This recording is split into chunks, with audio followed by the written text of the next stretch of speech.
আলহামদুলিল্লাহ আসলে আমরা দুইটা ম্যাচ ফার্স্ট দুইটা ম্যাচ হারছি, আজকে আমরা জয়লাভ করছি। আমি বলতে চাই it's all about team performance. আসলে আমার প্রত্যেকটা টিমমেটসের কারণে এটা সম্ভব হয়েছে। ফার্স্ট হাফ আমরা একটু ছিল, শেকি ছিলাম আমরা, বাট সেকেন্ড হাফে আমরা এটা রিকভার করছি। তো আলহামদুলিল্লাহ, আল্লাহর কাছে লাখ লাখ শুকরিয়া। আমরা 3 পয়েন্ট পেয়েছি, এই জন্য আমি আসলে আমার all the team members, coaching staff সবাইকে থ্যাঙ্ক জানাতে চাই আমার পক্ষ থেকে। আলহামদুলিল্লাহ আমি একটা স্কোর করেছি এবং আমার 3টা অ্যাসিস্ট, বাট আমি বলতে চাই all credit goes to my all the team members.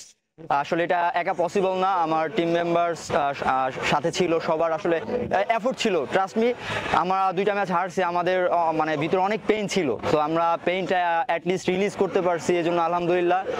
আর আমি বাংলাদেশের দর্শক যারা আছেন তাদের কাছে আসলে আমি at the same time sorry বলতে চাই। ইভেন তাদের কাছে আমরা গ্রেটফুল যে আমাদের খারাপ টাইমেও আমাদের পাশে ছিলেন। ওয়ালটন এখন দেশের সীমানা পেরিয়ে পৌঁছে গিয়েছে 50টিরও বেশি দেশে। ওয়ালটন, ঘরে ঘরে বিশ্বজুড়ে।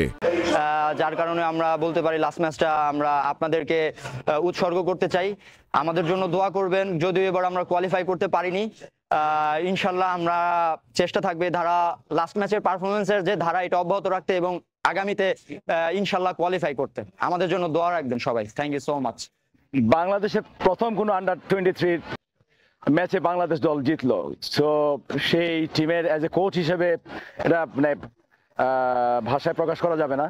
বাট এই টুর্নামেন্ট আমাদের জন্য প্রোগ্রেশন ছিল, ক্রমশ দলটা নিজেদেরকে গুছিয়ে নিয়েছি আমরা, এটা স্পষ্ট যে ভিয়েতনাম স্ট্রং সাইড ছিল, দেন ইয়েমেনের সাথে আমাদের জিতাটা প্রাপ্য ছিল, বাট আমরা আনফর্চুনেটলি আমরা জিততে পারিনি। বাট আজকের ম্যাচে দেখা গিয়েছে যে অ্যান্ড পুরো ম্যাচে যেটা আমরা সাফার করেছিলাম যে সাবস্টিটিউট ইম্প্যাক্ট রাখতে পারিনি, বাট আজকে সেটা হয়েছে।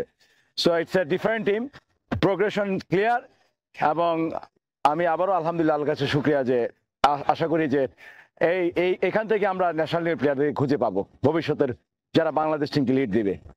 For more updates, subscribe to our YouTube channel and click on the bell icon. Follow us on Facebook and Instagram. Download T-Sports app to enjoy exciting games and highlights. Visit tsports.com.